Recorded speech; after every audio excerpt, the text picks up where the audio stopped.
Welcome, you guys. Welcome to the Heal Black Joy podcast presents Soul, Food, and War. I'm Lola Troy, your host and curator of Heal Black Joy, the learning platform for our community to heal our Black joy with tangible and attainable programs for the mind, body, soul, relationships, and businesses. And in today's conversation, you guys, we're going to just be talking about be bold, be brave, be confident with Miss Hendrix, our guest. My guest tonight is Sara Hendrix. She is an entrepreneur. She is a small business owner. She is a woman who has lived, learned, and she is here to share with us. Welcome, Sara. And most importantly, she's one of my very, very, very, very, very best friends. Yeah. Hi. Thank you for Welcome. having me. And a late life friend, we should add. Because We should. you never really get a good friend after like college, and we're a late life friend and we're really good friends later in life. That's big. That Yeah, is that's big huge. because a lot of times people don't get friends later on in life. They're like, no new friends, no new friends, as Drake Yeah. would say, right? Uh-huh. But we're so fortunate to have not only crossed paths, but you want to tell that story? I can tell the story because I think the story. You tell the story, girl. It's a good So story. Sarah and I both met in the healthcare field. We both are trainers. As you can see, she is this big, bold personality. People that know me know that I have a big, bold personality. And when we got to our project, we did not think that we would like each other, right? True. She Yeah. had this boldness, I have this boldness. And a lot of times, especially as women, specifically Black women, when they come together, we have this thing where it's just like, you're marking your territory, right? Mhm. Somehow, fate would have it that we were all supposed to go to dinner as trainers together. And somehow, me and you ended up being the only ones there. And we were the only two Black trainers. Do you remember that? I probably not because my memory don't work, but I okay. know. But me and you ended up being the only two trainers there. And for the life of me, I don't understand how we did not connect in the beginning. Well, I do Right. understand. It was a Black girl thing. I know it was. Okay. And we had so much in common. Our stories were very similar. Our journeys were very similar. Our discoveries were very similar. Yeah. And from that point on, it was like two peas in a pod. And we've been that way for probably 8, 9 years now. Yeah, yeah. We're Isn't that probably up on crazy? a friendiversary. We probably should do like a really good friendiversary. It's We been did. such a great journey. We've had so many great discovery moments. I'm so proud of this show. I'm so proud of what you're launching into and have developed and have grown into. It's so great to see it. And it's so good to have a later in life friend. So I'm Oh so my glad to be God. here. I am super, super, super, super pumped that you're here. You guys, I started Heal Black Joy with the nudging of Sarah. Sarah was like, you need to do this show. We need to get online and talk about the things that we talk about every single day. Because we get on the phone and she'll have a download or I'll have a download and she'll text me or I will text her. You have those friends that iron sharpens iron. She Yeah. calls me, I call her, and it's just like, did you realize that this is going on and what are we going to do about it? So she's a world changer. She's always about discovery and she's always about sharing her discovery with me so that we can grow and become better as women. Yeah. That is not, I wouldn't say it's a blessing, but I wouldn't say it's normal when it comes to Right. Black women. Yeah, because I think there's a lot of frenemies in the Black female community where it's like, well, what are you doing? And, I was raised to have frenemies in my family where, I was thinking about it the other day. I could have been so much closer to a lot of my cousins, but, we were pinned to be very competitive at a young age. So now in our older years where we could really be sisters, we're really frenemies. So you see a lot of very like competition because we were taught to be competitive, be the best, Mm, not really like how can I be of help. I know that a lot of sororities, they really got that down where it's like, how can I help you? What can I do to get that accomplished? But many relationships, we're seeing a lot of shifting in relationships where people are identifying like, wait a minute, this relationship isn't a Our relationship. Wi-Fi is, I would like to say that it is definitely a thing where our community specifically does not foster the best relationships when it comes to Black women. I think now we're understanding that we're so much better together. I think now we're understanding um, that we can uh, thrive together. I was just saying that, I think that now we're understanding as Black women that we are so much better together and that we can thrive together and that we need those moments, Hmm. where we hold each other and we undergird each other and support each other in the things that we're trying to do in our lives. Absolutely. It's so much better to be someone's cheerleader than to compete with anyone. And as we talked about this morning, that there's abundance in everything, and we're so surrounded by abundance. And there's nothing that one person or one country or one entity can do to take away anyone's ability to be in an abundant stream of anything. Mm, mm, mm. So let's get into the conversation that we were talking about this morning. We've Mhm. been having these downloads when it comes to not just our mindset, but how we are in our body, the energy that we carry in our body, Mhm. right? And you sent me a video of a girl, and she was just talking about how she was no longer that older version of Mhm. herself. And I was like, oh my God, I just got it, Sarah. And I text you, and you were like, okay, I'm in in a meeting right now, but just, send me what you got. And what I was saying to you was that a lot of times, whatever we've experienced in our lifetime, right, we have cellular memory in our bodies, not just the mindset or the thoughts or the memories that we carry, but we also, our cells carry those same memories in Mhm. our physical body.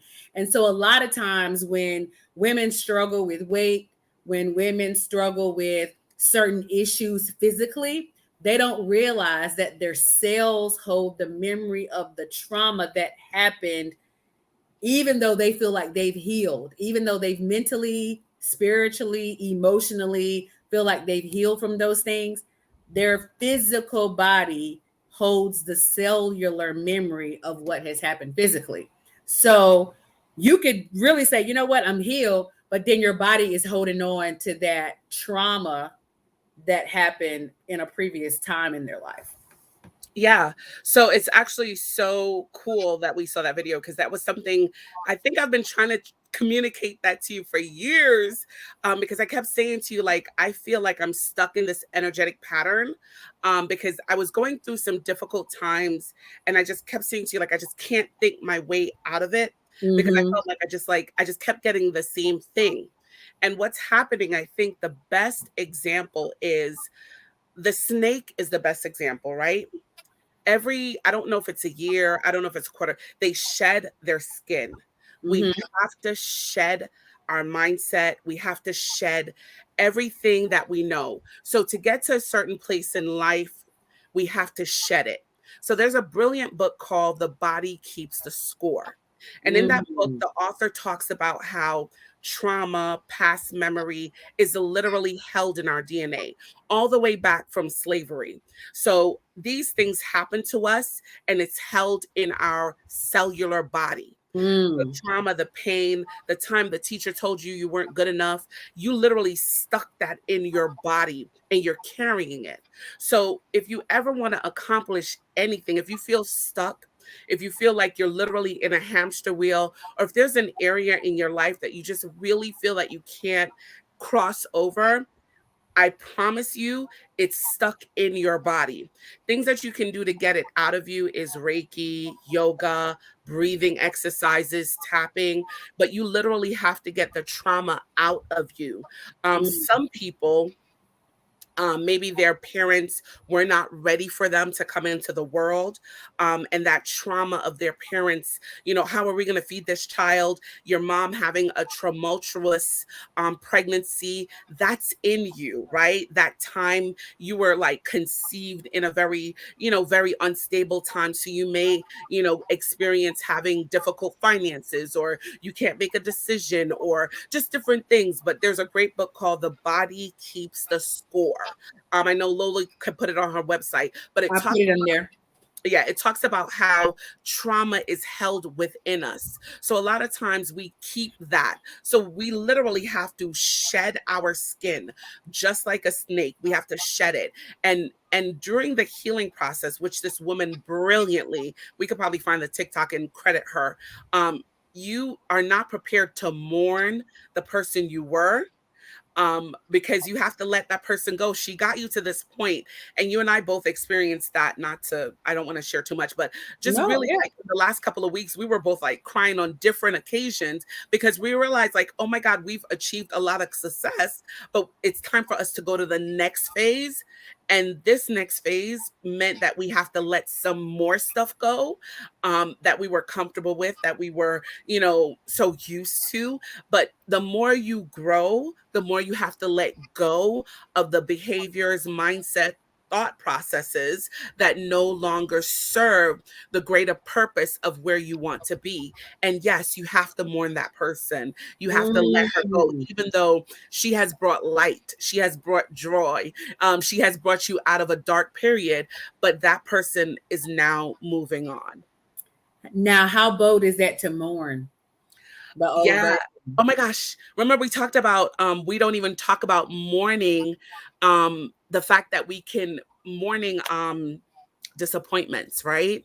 So, that's all a part of like the body keeping the score. So you may have had a job you lost, a friendship that didn't work out, long-term friendship, or a situationship, or whatever.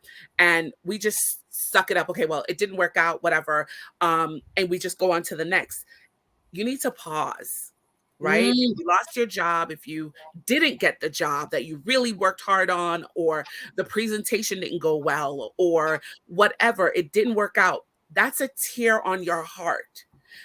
Pause, experience it.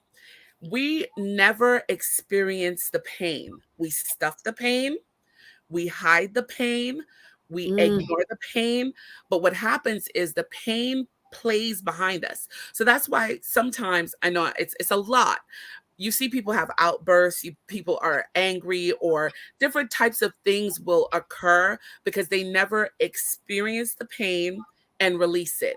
It's so important that you identify, I'm hurting, I was hurt, this hurt me, or whatever. Mourn it, acknowledge it, release it, and move on. And that's something we're never taught to do. Let me come in there on you for a second, because while you were saying that, I was having a real download about my own life, right? Mhm. And a lot of times, how we learn grief from when someone passes, right? Yeah, yeah, So yeah, we will grieve the person, or we don't know how to grieve the person, and we go on, yeah, yeah. right? Like if it's a loved one, a grandparent, a parent, or whatever, because we have this connection to this person, Mhm. either we've learned to grieve and grieve properly, or we learn to grieve improperly. I feel like I Absolutely. learned to grieve improperly, right? We all Because have. we all have, right? Especially in the Black community, because we were a lot of times disconnected from our emotions. Like we were not sat down to say, okay, Papa died, and I need to talk to you about your feelings, right? Yeah. You just have the event, and you know that people come as a child or Mhm. whatever. When it happens, you know you feel a certain way, but you haven't communicated those feelings, right? So 3 weeks ago, whenever it was that I was going through my thing, I called it unthawing. Yeah, yeah, So the way that I process grief or process things, I had a couple of friendships that I lost last year. I would say associations, not friendships. My parents both had health issues. Mhm. And while they were going through those things, I was administratively handling things. You Yep. know, me and Mhm. my family were just going through it and Stuffing it, stuffing it, just stuffing it. stuffing But it. it never ever dawned on me in my emotional state how that made me feel to see my mom in the hospital or see my dad in the hospital, right? Yeah, Go through those emotions with those associates that fell by the wayside. Then this year I lost my coach. right, My right, personal coach passed in July. And then right after that, one of my daughter's friends' mothers passed, right. who was like Mhm. my carpooling buddy. And fast forward, I started unthawing from all of these things, right? And I was just crying and crying. I'm like, Sarah, what is wrong with me? I feel like I'm having a freaking nervous breakdown because I had collected all of those emotions up until this year. And then I started feeling them all at the same time, Once, yeah, yeah, which is so improper. It is not healthy to do. So you right. collect those things, and then I call it what is an unthawing of sorts. Mhm. And it's like I never properly felt, I would say. Mhm. I You just were numb. You were completely numb. I was completely numb. Mhm. Completely numbed out. And I Mhm. think a lot of times, Black women specifically, because of the things that we have to do each and every day, take care of family, go to work, code switch while we're at work, you know, show up in spaces where we're not comfortable being who we are. Uh-huh. Um, then come home and have to put on this other hat of mommy and wifey and girlfriend or whatever we're doing. You know what I mean? Daughter, whatever those roles are. And we never take those time to ourselves to sit with ourselves, check in on ourselves, Right. you know, feel all the feels that we're not supposed to feel, Right. right? We're Right. supposed to be the strong Black Black women. women. Mhm. So we're not supposed to feel. And I know that you know this. You've had conversations with your girlfriends. I've had conversations with my girlfriends, my coaching clients, the people that you mentor, and they're all saying the same thing. They're like, Lola, I'm tired. I don't know how many times in the last 4 or 5 months where a Black woman has said to me, I am tired. Absolutely. But it all goes back to we're tired not just from physical labor, it's mental exhaustion. It's tired because I've stuffed my feelings. That's why like I get extremely um aggravated when people talk about people's weight, because weight is not just, oh, she's eating improperly. Weight a lot of times is emotion. If you regulate your emotions, if you get therapy, if you do proper breathing exercises, you could lose way more weight, if you regulate your emotions and if you really just get all of that stuff out and then start a proper diet and exercise and working with your doctor and all that stuff. But like, we overlook how much your emotional conditioning has an effect on you. Was what were we talking about the other day where we learned like the brain, that damages the brain, like the emotional effect of someone was shown in their blood work, the trauma someone had was shown in, like, we totally forget like trauma shows up in the body differently, and we've just been so used to being traumatized that it's like, yeah, okay, whatever, because we've normalized traumatic Trauma. experiences. Yes, yes, we have. Yes, we have. Yes, we have. We have normalized traumatic experiences, whether it be death, grief, you know, unsafe spaces, Hmm. um, just conversations that have been where we haven't felt protected. You know, Protection, whether yeah. that's in our family, whether that's out in the work world, whether that's in relationships. There's so many things, so many compensating factors that numb us out as women, Absolutely. that Right. numb us out as women. And then there's the guilt that comes in, that steps in.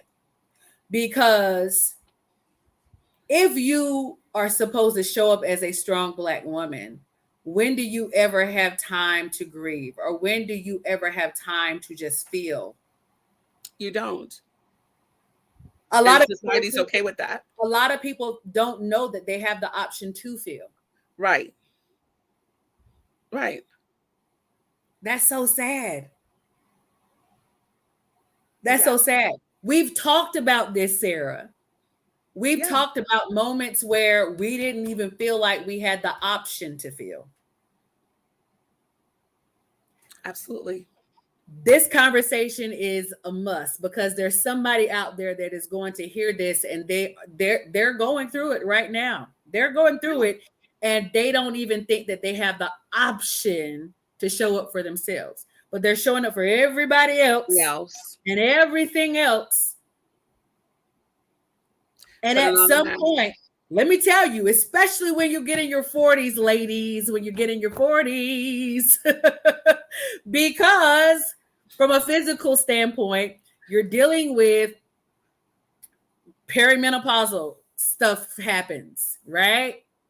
You're going through that age where our parents are getting to a certain age, whether or not the parents are either age getting up in age or they've died, and you're dealing with you're not dealing with the trauma of that.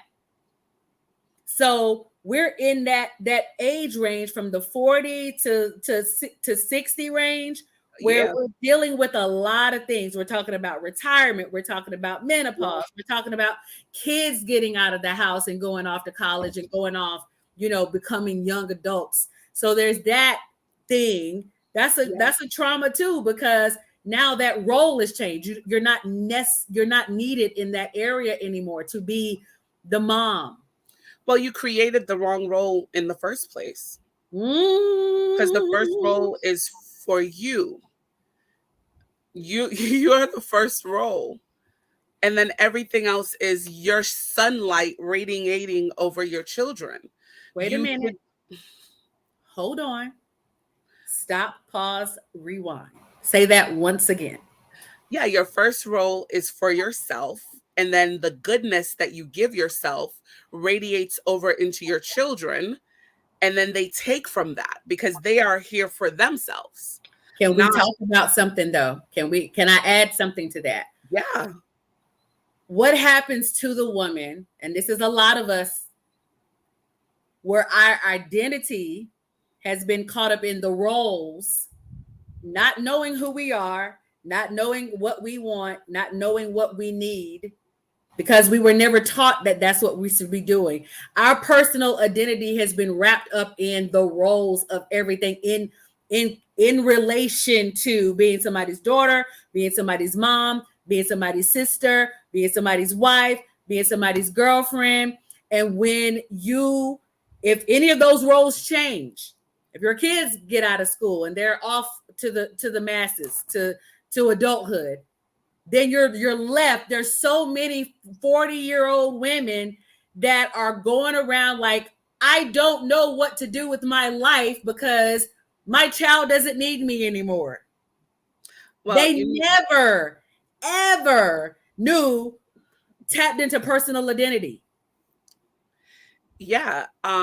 You need therapy. And those women, there's a new term. Those women are actually called almond moms. And it's It's not just moms, Sarah. well, I mean, that's the ones I could talk about right now. And Go ahead.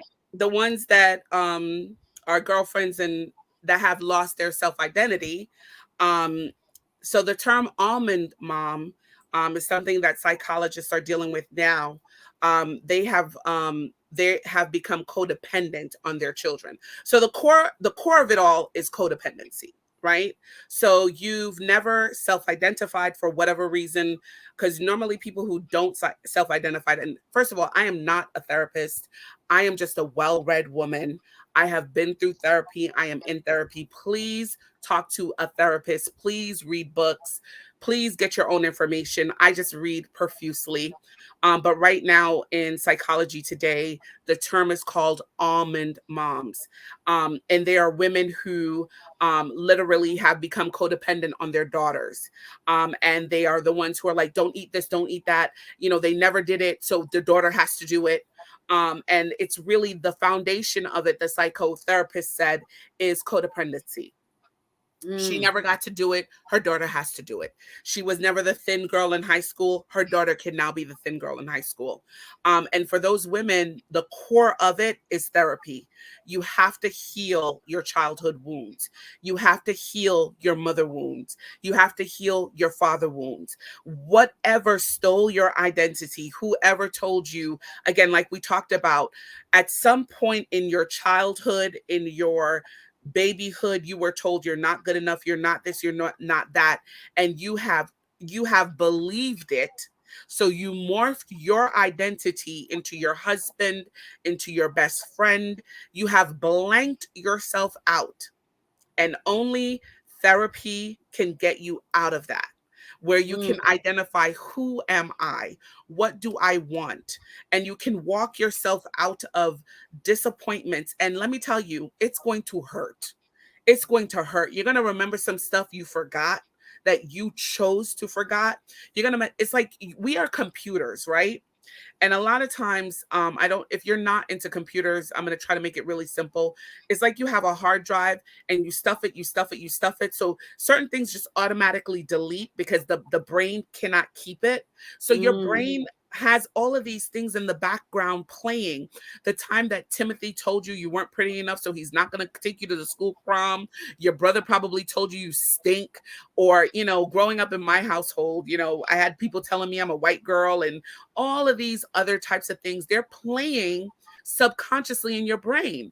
And that's why you don't believe in yourself. You don't speak up. You're not confident, and now you've allowed people to take control of you, and you have no identity. And it's very common, but you have a lot of life to live.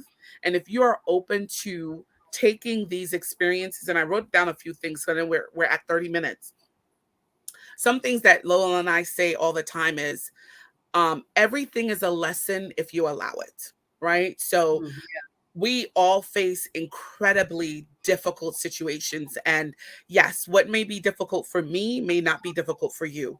But everything, I promise you, no matter how hard it was and how nasty or terrible it was, everything can be a lesson for your future if you allow it. Mhm. Another thing we talk about is, you cannot conquer anything you are not willing to face. And like we said before, it may hurt to talk about your father, your mom. Mother wounds are extremely painful. I don't know why, but mother wounds are really, really, really, really hard to go through. But I promise you, if you open up about your mother wounds and you face them, you feel them. You have to feel it. You have to feel the rejection. You have to feel the shame and release it. Oh my God. Lola, once you release it, you can really start all over. Am I Yeah. resonating with No, you? you're definitely resonating because I remember one of the earlier shows that I did was on mother wounds with a lady by the name of Jennifer Arnese. Shout out to her because she's a mother wounds expert. She's not Ooh, only lived through mother wounds, she's healed herself through mother wounds, but she is a mother wounds expert, right? She does conferences on them, she coaches on them. She's my mother wound expert. And how she showed up in that conversation was, when a woman doesn't have autonomy over herself, doesn't have autonomy over her body, doesn't have autonomy over her thoughts, it's easy for her when right, she grows up to bully those kids that she has, to taunt them, to bully them, because she never had autonomy when she was growing up, right. I'm right? looking for something at the same time. Uh-huh. How does that show up in adulthood? It shows up in adulthood where you are, fussing your kids out all the time. You got to be in control of every situation. You show up at your job, you got to be in control. You're combative with people all the time. You're combative with the person that you're in relationship to. Let's talk about that for a second, because I don't think Black women understand this. When you don't have personal identity, I told this to one of my clients one day, and she hung up on me, and then she called me back, right? Because she was complaining about her man. She was like, and he doesn't do this, and he doesn't do that, and he doesn't do the other. And I just sat there and I listened to her, and I wrote everything down. And I said, okay. I said, but what are the things that you're supposed to be working on in your life? Mm-hmm. You're so caught up in what he hasn't done that you haven't even identified what you're supposed to be doing in your life. Mm-hmm. You cannot communicate to me your wants, your needs, or your desires, but you're so busy laser focused in on him, Mm-hmm. right? You're creating all of this controversy with him. But if you focused on yourself, Mm-hmm. she was never taught to focus on herself. Right. She was never taught Right. to think about herself. So all of the projection was about what he didn't do, why he couldn't do this for her, why he's not showing up in her life a certain way, why she wasn't receiving whatever she was receiving. But she couldn't even communicate those things Right. because Right. she didn't know who she was. She didn't know what she wanted. She didn't know what she needed. But yet and still, she was completely frustrated in this relationship because she was so mad at him about the things that he was supposed to be doing. Right. Which really, if she had started working and focusing on herself, all those things would have subsided. Right. Right. But we're Absolutely. not taught to focus on ourselves. We're Right. taught to focus outside of ourselves. Yeah. Right. Right. Because we're taught to give everything and leave nothing for ourselves. I just posted that in the group. I Really? just posted that in my Facebook I didn't group. even see that. No, you didn't. In my Facebook group, I did a transparency post about the past few months being mentally trying for me. Mm-hmm. And I said something. I said to be a martyr is it still ends up in death. Yeah. And what we do as Black women, we want to martyr ourselves so that we just extend ourselves out to everybody else. We pour and pour and pour and pour and pour and pour and pour, and we have nothing left to give inside of our cup. We've poured out of our cup. We don't have anything in the overflow, and we pour from an empty cup, right? Mother Iyanla, Queen Iyanla always says, what's in the cup is yours. Everything outside of the cup you can flow and give to others. But we don't do that. We were never taught to do that. Right. Never. Right. So where does the boldness come in where we don't feel guilty and we can remain focused on us, not the children, not the husband, not the boyfriend, not the job, not all these extra, not the groups that we're a part of, the book club, sorority, the mentorships and the coaching and going to all these conferences and doing all these things, not the church, not our we're doing all these external things to do what? Great question. What are we really doing? Great question. And before I answer that, I was just looking for an article, and I'll try to share it to you so you can share it with your group later. And I just wanted to say really quickly, because you've experienced trauma or you have a mother wound or a father wound, doesn't mean you had a bad upbringing. So I just wanted to make sure that your audience Right. knows that you can have had traumatic experiences, but still come from a good family. You know, a lot of times we forget it. Nobody really taught us emotional intelligence and emotional management Regulation. Yeah. regulation. Yeah. So a lot of these things are new concepts and things that we've learned really more so today. So even though you have a great relationship with your mom may have hurt you growing up, and it's okay. So I don't want anyone to think that having a mother wound means that your mom was this horrific woman and she beat you. That's not what I'm talking about. It's Right. maybe a sly comment, or she may have not been emotionally intelligent in raising you. So it's important that you get therapy, you talk about it. Just think about the things that had hurt you growing up. But coming from traumatic experiences doesn't mean that you didn't have a good raising up as a child. I wanted to mention that. Mm-hmm. So women and men, I know we've been focusing on women a lot, but it's so important that you strip all of the things that you're doing and ask yourself, why am I doing this? And what is the purpose? So I really Mm. don't believe in having a purposeful life. That's not my zhuzh. I believe that we are here to create. I believe that we are here to experience wonderful, joyous things. I had to deprogram myself from a lot of things that I was taught, but I really think that we are here for enjoyment. We are here for pleasure. We are here for joy. So I look for a lot of situations that bring me joy. With that being said, I've had to deconstruct why I do things. I don't do anything because, like you and I talk about, time is so precious. My time is the most valuable thing I have. So I've literally had to think about, why am I going here? Why am I doing this?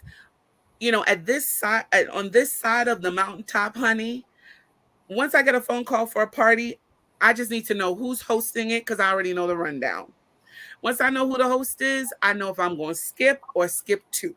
So we have to start asking the questions, right? You already know if it's Earl, if it's Janet, you know who got the lit and who got the lit not. But what's most important is, at this side and at this point, is, am I fulfilling, for me? Am I having enough joy? Am I creating enough memories? Am I having enough fulfillment of this, what I deem my life? So we need, Mm. we need to strip it back. Is your life on track for what you want? If you're a person that believes in purpose, what is your purpose? Are you serving your purpose? Because if you're not serving your purpose and you're just what is the Bible verse about the clanging gongs that make sound but are not musical? Do you know the one I'm talking? Anyway, No. somewhere in the Bible it talks about you are clinging sound, but you have no music, right? Mm. Right. So we have to really, you are light and you are energy. And not everyone needs to be around your light and your energy. I Mm. would rather be around three people and have them really experience me and really know me than be in a group of 50 people and they never even remember I was there. That's how I Yeah. live my life right now. Yeah. I'm Yeah. all about small and intimate and impactful than lots and nobody even remembered that I was in the room. So for Right. me, it's not about quantity. I'm really at a stage in my life where it's quality. So I'd Mm. rather do one-on-ones than to do something big. But we got to strip it back. A lot of people, I'm a hermit, and I know I'm a hermit, but are you out there because you really like to be out there? Or are you out there because you can't even stand being alone? See, I'm the girl that you can leave me in my little castle. For you gotta beg me to leave my house. Listen, if what's out there ain't better than this quiet, Peace. I ain't coming out. Yeah. You Yeah. got to really get me to put this up and get this wig going because this quiet is priceless. It's So priceless. some people don't even like being alone. Can we talk So about that for a second? I have a yeah. friend that I'm actually going to do a stillness conversation about. He does stillness workshops. I love it. And we were talking about this, and he was saying that people don't like to be still, right? One thing the pandemic and COVID did for us in 2020 was it forced us to be still. Absolutely. The world shut down. We had nowhere to go. We couldn't do anything. And how many people do you know? They were going crazy, Bat crazy. bananas, because they could not be still. Bananas. We've been on the go so long where our default setting is hustle, go, go, go, go, go, go. People have split up. Relationships have, I mean, I know of more divorces. I could probably name 5 group families Hmm. that have fallen apart during COVID because what happened was it forced us to be still. And now these people have come together and they're looking at each other and like, I don't know you. You don't know me. And this ain't working. This ain't jiving because we've been in this go mode for so long. It's like nobody wants stillness. And when Right. you don't want stillness, you got to ask yourself why you don't want stillness. Why would you not want to sit with yourself, be with yourself, figure out yourself, master yourself, become a masterful version of yourself where you know yourself, you know the things that you need, you know the things that you desire, focus on your goals, and then start aligning with others. You got to Yeah, align with yourself before you align with others. But people don't do that. they don't. And I'm telling you right now, the people who lack confidence are the loudest people. The loudest. Mm. You hear them a mile away, whether they're the loudest. They're the loudest because they need constant. And I'm not talking about someone whose true love language is word of confirmation. They're just the loudest. They cannot be still. They cannot be alone. Confidence comes from knowing yourself. Know to thine own self be true. Be true. That's a bar. That's a bar. One Facebook user says deflectors. Yeah, 100%. deflectors. You're 100%. deflecting. You're deflecting the things that you should be working on inside of you, but you are not. You're basically deflecting and you're involving yourself and inserting yourself into other situations, other people's problems, other people's situations. You got all the opinions, and like we've become the judgiest group of people, right? One thing I hate about social media is that I could be in a live and people will start immediately tearing down the next person in the live, right? It's this culture that has started happening. Like, oh yeah, look at her, look at what she's got on, look at her hair, look at how her house looks. Like, we got to get to a point now, you guys, where we're not so focused on everybody else and what they got going on, because we don't know that person's story. We don't know why her hair is a mess, right? But we're so quick to judge another person. People look at me, they're like, oh, Lola's got it all together. No, Lola does not. Sarah can tell you, 2 weeks ago, I was crying my eyeballs out, not wanting to get out my bed. Right. She was calling me every day, like, are you okay? Are you okay? No, I was not. I was not okay. I was unthawing. But social media will have you, looking at people a certain way and judging people. And then you get out into the world and you like looking at the person like, who are you? Work on you, man. Work on you. I don't know. I think I a little bit disagree. How do you disagree? What? I Okay, talk to me. Because I feel like those people are just low vibration. And whether it's social media, they're the same people that was at church talking about you. They're the people because you're low vibration and you just brought your low vibration into social media. People who want to elevate will elevate. Period. Period. Period. Low vibration. They just low vibration. Okay, Stormy. Don't call me that. But honest to God, that mindset is always there. The platform just changed. That person is always, that's who they are. That's That who was they their are. family member. That was their older sister or their mama being their first bully. The platform just changed because the person who vibrates high didn't even notice the clothing. They noticed the content.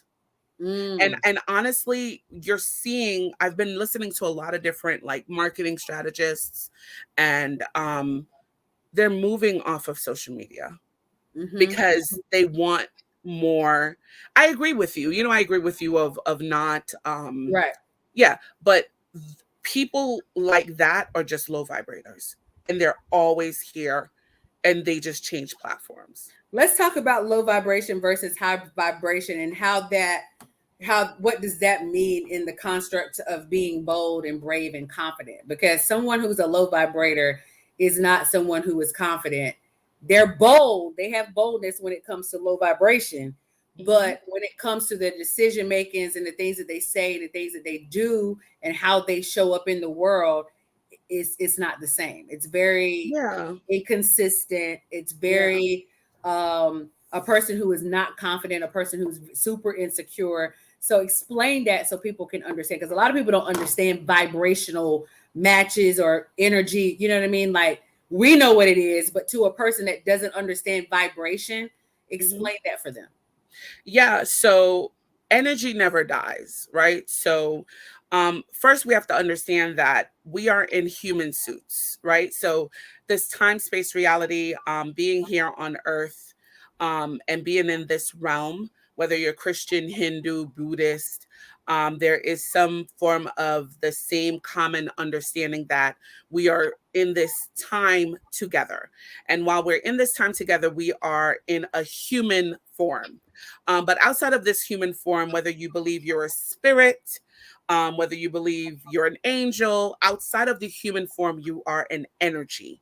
And the energy never dies. Right. So when you're high vibrating, meaning you are vibrating in love, compassion, you're vibrating in peace. So Empathy. high vibration is not a food category. High vibration, sorry. High vibration just means there's joy around you. There's love around you. There's the high vibrating people are the people you see and they light you up naturally. Low vibration is depression. Low vibration is gossip. Low vibration is low density. So in the vibrational world, you go from one, two, three, four, five, six, seven. For people who are spiritual, Jesus, Buddha, um, who's the guy that did the Hindu? Gandhi. Gandhi, they were seven and up. So they 700. yeah. Yeah. So they were love and above. So the vibration of love. And when I say love, I mean you love unconditionally. You don't see someone, you don't judge them, you don't even think about their color, their skin, nothing. You see them and you just see love for humanity. That's Hmm. high vibration. You're happy, you're giving, you're joyous. If someone says they need you, you're there for them. That's high vibration. Low vibration, again, is depression, it's negativity, it's questioning, it's accusatory, it's racism, Combative. it's Yes. combative, it's all of those things is Decisive. Like decisive. I Yeah, mean, not it's decisive, two and below. divisive, when Divisive, yeah. you're trying to So have a great divide. Yeah. right. So that's low vibration. And you can find that if you Google vibrational and you'll see the charts. So that's what vibration is. And again, energy doesn't die. So when we come into this world, we come into this time space reality and we take on our earthly Sweet. clothing. Yes, there are points where we low vibrate. That's life. We're going to be depressed. We're going to be, but once you start to, listen to solid music or you pump yourself up, you change your environment, you start to learn, you shed and you go up in your vibration. And Yeah. some days you're low, some days you're high, but you don't stay in a low vibrational state. Right. Right. Right. Right. This has been so good. We've been talking about so many things. Like, I love, because it's like the how we talk on the phone all the time.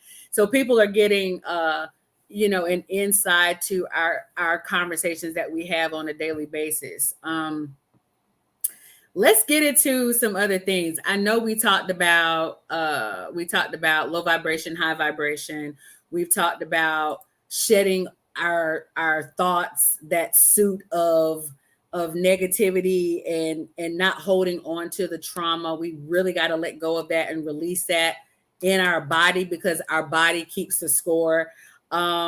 What else can we discuss on tonight? She was not our original guest, you guys. I will say this. She's my friend who I'm like, listen, my guest couldn't make it today. Can you jump on? She's like, what are we talking about? I was like, be bold, be brave, be confident. And what I love about Sara is that she's always bold, she's always brave, she's always confident, and she shows up in that way. And how she shows up is because she's a high vibrating being. She practices it, she walks it out, she lives her life in high vibration. So that's why she could come on here and just have this conversation with me at a drop of a hat. Yeah. I would say like confidence comes from really learning about who you are. It took me a very, very long time to be in this place where I'm seated and I am happy with who I am and I'm happy with who I'm becoming. I started talking about being an introvert. A lot of people meet me and they're like, "Oh my God, you have such a big personality." Yes. I have a big personality, but I am very, very, very confident in being alone. I like to Mm. research. I like to read. I like to learn. And I know that about myself. I don't fit in many circles. I'm okay with that. But I think confidence, I know confidence comes from learning about yourself and then being okay with accepting that about yourself. You cannot allow people to tell you who they are based off of how they experience you. Let me say that again. Do not Mm. do not shape your persona on how people experience you, because people are only experiencing a portion of you. We are 360. I'm not blonde all the time, but I like it. I like to dress like this, but there's another side of me. There's so many facets of me, but me in totality and who I am becoming, I'm happy with that. But I'm confident in whatever I do, and that's something that I've had to learn. So becoming confident first comes with being okay with who you are. And a lot of people are doing things because people told them, oh, you would really be good at this. Oh, you would really be good at that. I have a listen, child, I would be a millionaire with all the things people done told me I would be good at, but I don't like it and I don't want to do it. So find what you like and what you do and pursue that, and not allow people's experiences of you dictate who you should be. Ooh, I know what we could go. I did, now we're cooking with grease. So, with that being said, Greece. yeah, that's a southern thing. Okay. Like you're cooking with grease because like you're on it, and it Okay. just made me think of something, right? We both have experienced this, right? Being black women, being progressive black women, being smart and intelligent and beautiful black women. Why are you single? Right? Why are you single, Sarah? Why are you single, Lola? And the reason why I'm bringing this up Oh Jesus. is dating in 2022, right? Or attempting to find partnership in today's times has been an incredible feat for us both. However, I don't want people to get this notion that because I'm single or because Sarah is single, that we're lacking, that we're old maids, that you know what I'm I saying? was obeying. Because people think at a certain age, if you're not in a relationship and if you're not married and if you don't have Because children, they low vibrating. right. But there's also this construct that says that at a certain age, women should be married and have kids and live in a house and have the white picket fence and the 2.5 kids and a dog, right? Oh, Which is we got to deconstruct that belief.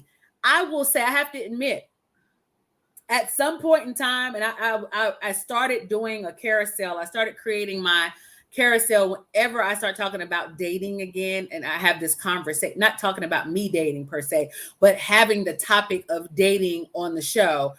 I was going to put out my transparency post about, am I dating to find partnership, or was there something inside of me that said I need to achieve this thing or get to this thing because, you know, I'm getting to a certain age. I'm getting to a milestone age, right? I'm about to turn 50.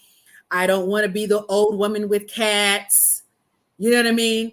Those are real beliefs that right. you have to deconstruct. And I per se had to deconstruct that. Like, why do I think I've got to speed up this process of finding a partner right now? Yeah. I had to sit with myself because what does singleness mean? Yeah. How does singleness show up? What did I see? What did I witness as a child with women of a certain age that were single? What did that mean then, and what does it mean now for me that I am of a certain age and I am still single? Because I get that question all the time. Even when I was actively trying to pursue dating and finding a partner, Every question, I will tell you, every single guy asked me, well, Lola, you're smart. Lola, you're beautiful. Lola, you have this. And Lola, you have that. Why are you single? Single. Yeah. Why are you single? And my answer to that was, if it was just about me just finding somebody really quickly, I could find somebody tomorrow. That's not a thing. It's not about me finding a person. It's finding my person. Oof. Yeah. Right? Yeah. Because a lot of times people are out here dating and hooking up and getting in relationships and in marriages where they have found a person, but they haven't found their person. Yeah. What does that mean, Lola? What that means is we're talking about chemistry, we're talking about compatibility, and we're Mm. talking about sustainability. Yeah. Because just because I'm in alignment with you right now does not necessarily mean when I go on my healing journey or when you go on your healing journey that we're going to be aligned 2 years down the road. The road. Because we could have got together trauma bonding. Let's talk about that. Been there, Been done there. that. Been there. Been there, done Wrote that. the book, got the t-shirt and a coffee mug. And a button. Yeah, I love the button. Yeah. Yeah. What does singleness mean to you? You answer that question first, then I'll answer my question.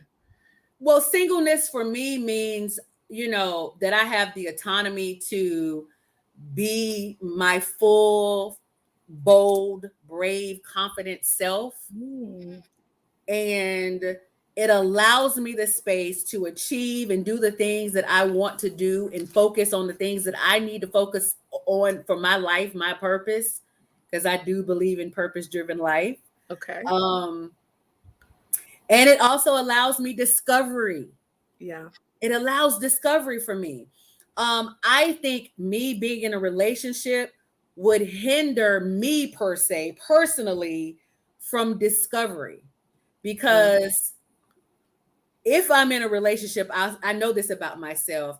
I tend to become a supportive person. I become Yes. that person that is of support. Mama A lot Lola. of women do this, right? So Yeah. you are the main character in your story, and then you would hook up with somebody, and then you become a secondary cast member in their story, Mm-hmm. right? I Yeah. know that about myself. I don't know how to be the main character in relationship. Got to go to therapy about that. That's something I got to write down and go to therapy about because, as a woman growing up, I saw women that were always in support of men, Mm-hmm. that help men pursue their dreams, that help men pursue their goals, that help men achieve the things that they need to achieve. So from a traditional standpoint, that's how I'm wired. Yeah. Yeah. I know that if I'm single, I can do those things for myself. Soon Yeah. as I hook up, I'm like, hey, what is it that you need to work on? I can Mm. support you. I can do these things for you. I know how to, do this. I know how to do that. Let me help you out. Let me do this for you. You know what I'm saying? Right. Because that's just how I nurture. My nature is to nurture, Right. Right. right? So singleness for me is being able to focus, be my bold, beautiful black self and live out my purpose driven life. Okay. I can rock with it. I'm not, I am not one of those people that gets depressed because I'm single. Right. Right. Okay. Right. Yeah. I would have to say, first, going back to vibrational, right? Being vibrational match.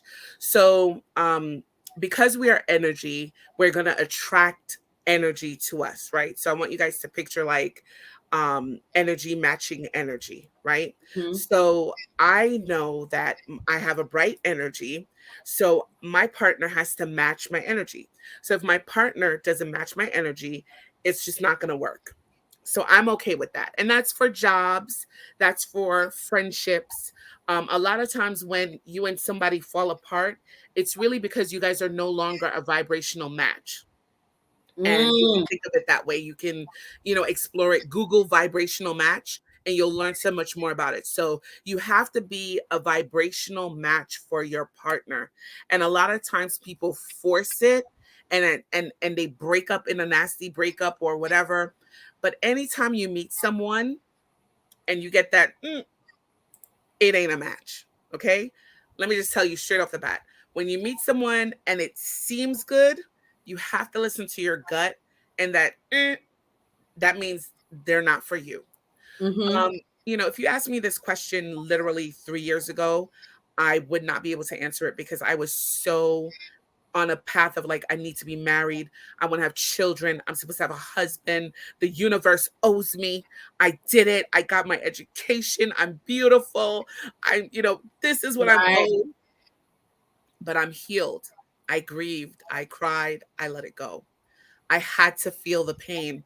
I literally mourned not being a wife and not having children for what, 3 years? You knew me, I don't know. You've known me for about 8, and for 8 years it was a big thing, but it literally took me 3 years to really just mourn it, feel it, and today it no longer bothers me.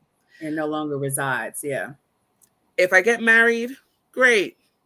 It happens, great. I don't care. I don't care. Right. Right. Because go ahead.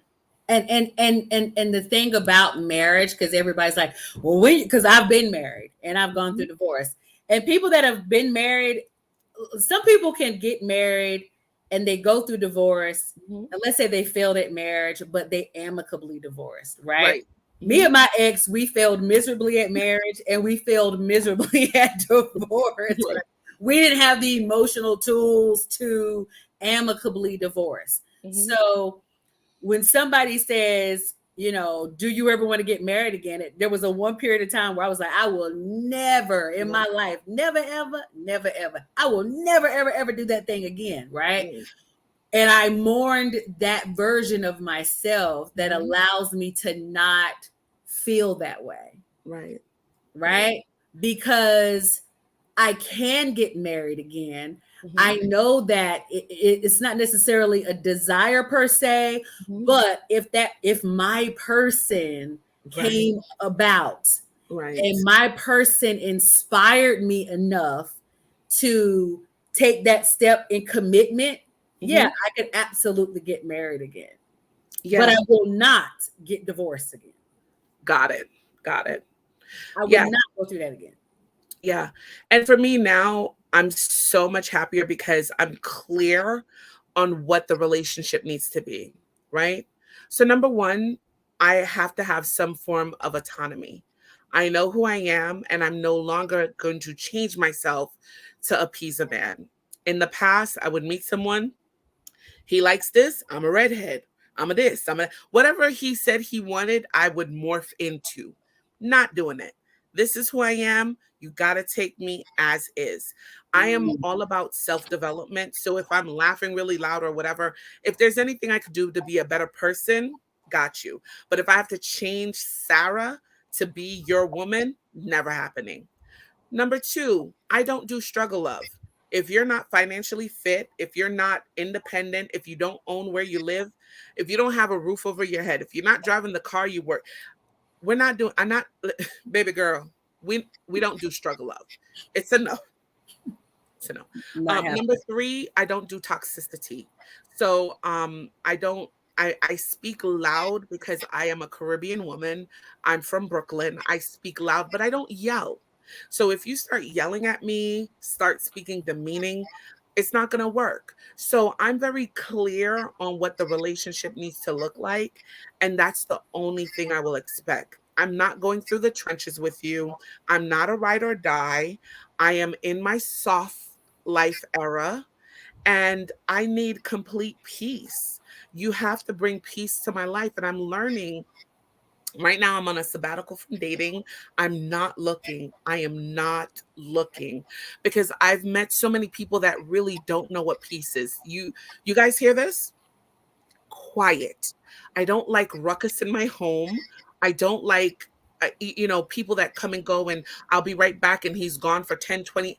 I'm not interested. So I'm at a place right now in my singleness where I got to this place through tears, through lonely nights, through lots of crying, through lots of like meditation, therapy, and I have felt the pain of singleness.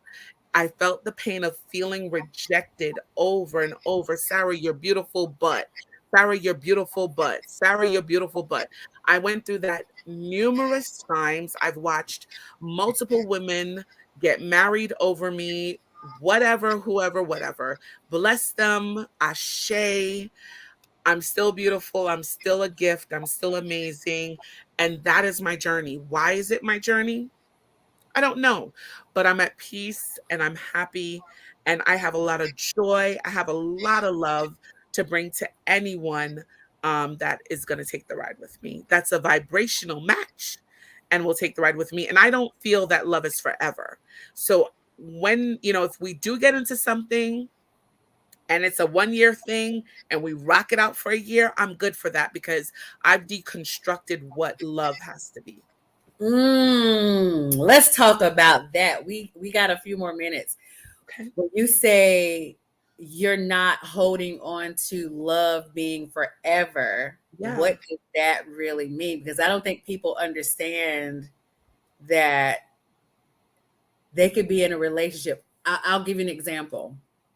I had this real epiphany, like it wasn't even a month or so ago. I was Okay. driving from, I don't even know where I was. I was listening to a podcast and I heard a particular celebrity talk about his ex-girlfriend. They had had a child together. Mhm. And he was like, he told the host, he was just like, she was just like, I just loved y'all together, right? And he was just like, yeah, he said, but we were not a match. He said, however, we brought this baby into the world, and that's Mhm. such a much greater responsibility as parents than for us to be in a relationship together, right? And I Yeah. had this real epiphany. I had an aha moment, and I was able to release and mourn my actual relationship with my ex-husband in the sense Mhm. that not that I needed to mourn him like I was in love or anything like that, Mhm. but who I needed him to be for me. It's Mhm. like who he was to me is Lauren's father, and Yeah. he helped me create Lauren and bring Lauren into the world. And that was enough. Enough. That was enough. If I could have come to that discovery 12 years ago, we would be much better friends going forward than we ever had to the point now. We're very cordial now, but I'm saying we could have been better friends a long time ago if we both had come to that discovery that, you know what? You're her father. I'm her mother. We created her. We brought her into this world. And that is way more important than who you are, who you were, and who you could not be to me. Right. So we started this conversation talking about women who lost their identities in their husbands and their children, right?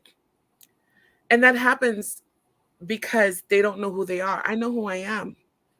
And no relationship is forever. We have got to deconstruct the fantasy that your friends are forever, that your sisters, everything is a revolving door, and we have to be keen to when the time is up.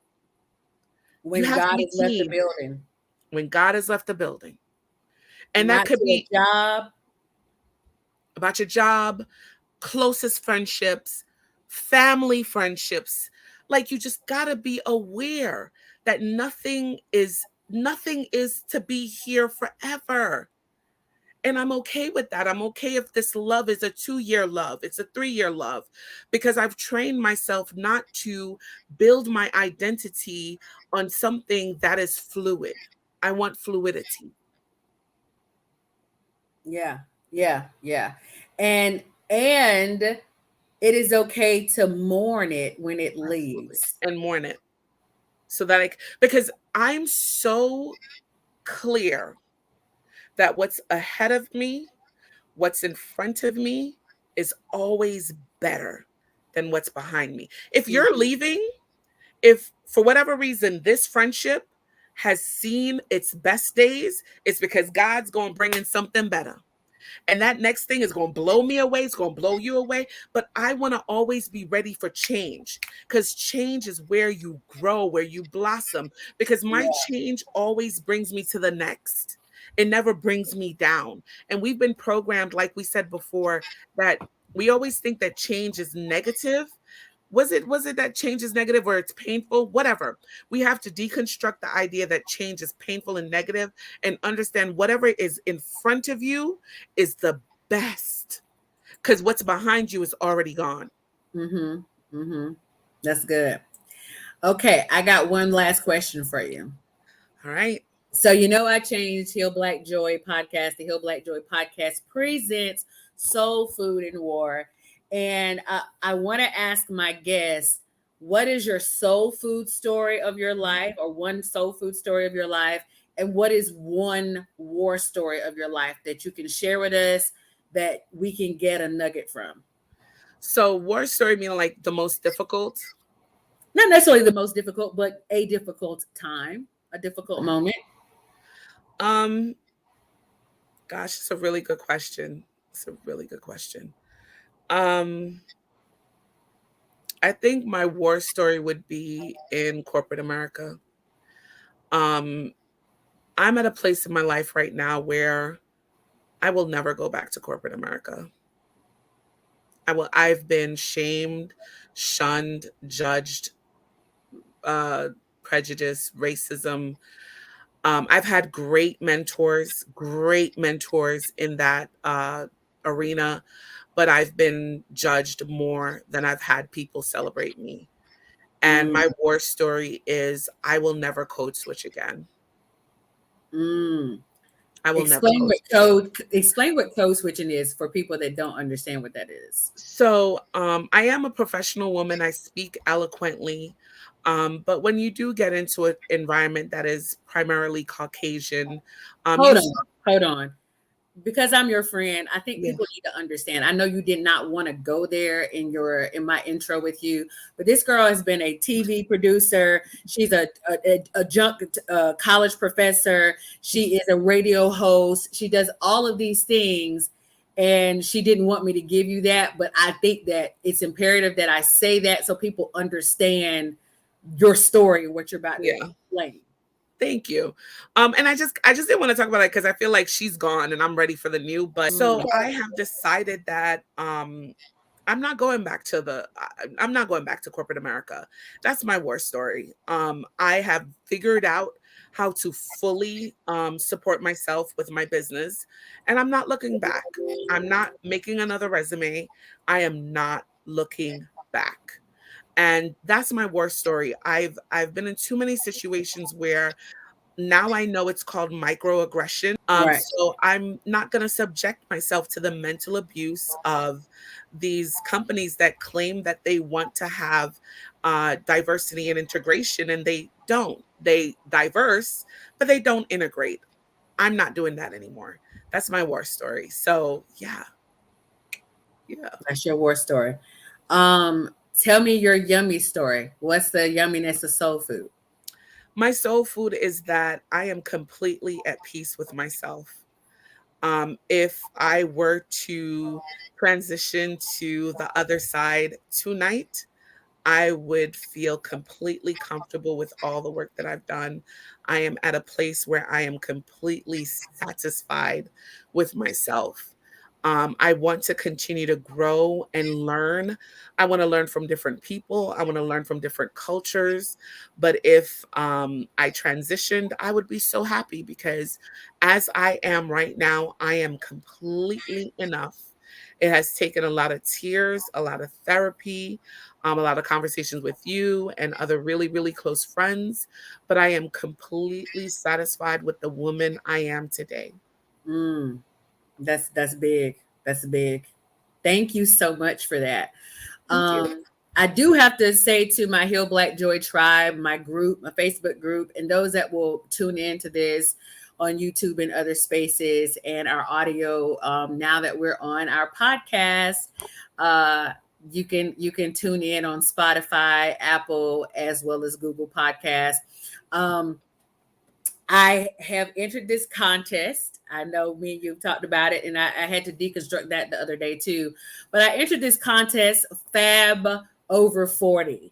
And I'm going to put it down so that you guys can see. If you want to vote for me, if you're on Facebook, please go and vote for me. Fab Over 40. And what it does is a contest that basically donates to breast cancer awareness, and it also is a spread in a beauty magazine. Not that I need to know any, I don't care anything about, I don't want to say I don't care anything about beauty. Let me not say that. I think I have this mantra that my grandfather taught and instilled in me, and that is pretty is as pretty does. Yeah. So that has always been my mantra since I was a child. I believe part of my purpose is to be of service to others. There is a money component to this contest where the winner wins $40,000. And I was like, ooh, let me, my whole thing was I wasn't thinking about beauty or my beauty or anything like that. I was thinking about what I could do with $40,000 to help people heal Black joy. That's the only reason why I entered into this contest, and the fact that I'm actually about to turn 50. And I thought it would be such a cool thing for me to do. I'm being bold, I'm being brave, I'm being confident to make this decision to step into a beauty contest. I was telling Sarah a couple of days ago, I was like, you know what? I don't even want to do this contest anymore because I was in pageants when I was younger, right? And I feel like when somebody judges you based off of your beauty, you get this thing in your mind where everybody's looking at you. And I'm not a person that I feel like, if people think that I'm an extrovert, but I'm an extroverted introvert. And I've gotten very comfortable in my older age, as you say, being who I am as an extroverted introvert. Like, I like my peace. I like my alone time. I'm a person that, although I'm I'm out front a lot, most times, 90% of that time, I'm by myself. Right. You know this about me. I'm very much so a homebody, right? Right. I only go out when I have to go out. So for me to be judged based off of my beauty, I would rather you judge me off of my beautiful service of Right. others.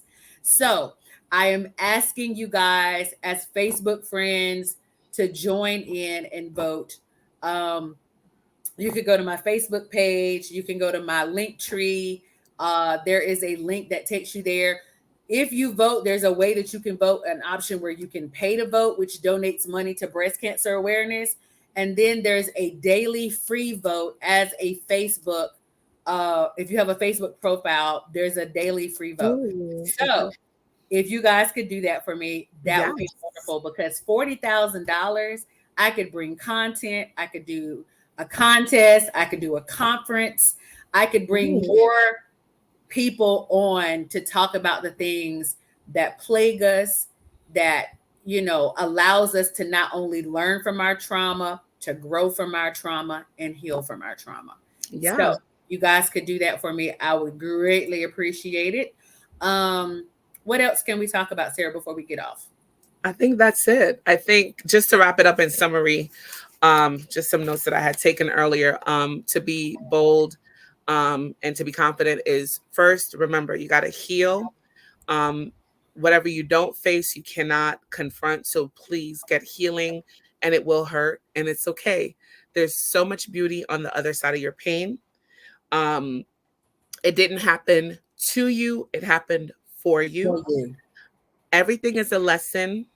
My fingers are somewhere, whatever, forget it. Everything is a lesson if you allow it. And your body keeps the score. So trauma is held in your body. Yoga, tapping, breathing exercises will help you to release different forms of trauma in your body. And there's a book called The Body Keeps the Score, which will break all of that down. High vibrating, low vibrating, Google it. It will explain it to you. Those are some of the things we talked about. But confidence comes once you heal yourself and know yourself. You can be extremely confident. And confidence is quiet. It's not loud. Mm, that's a bar. That's a bar. Thank you again, Sarah, for joining me. Short notice. We have these conversations every day, but I'm glad that I'm able to share you with my Heal Black Joy tribe, because I think you're not only just one of those people that has the experience, has the expertise, and you do it from a loving place, you do it from a high vibrating place, you do it because not only have you had your experience, but you're like, you know what, girl, I don't want to be the only person that's experiencing this or discovering this.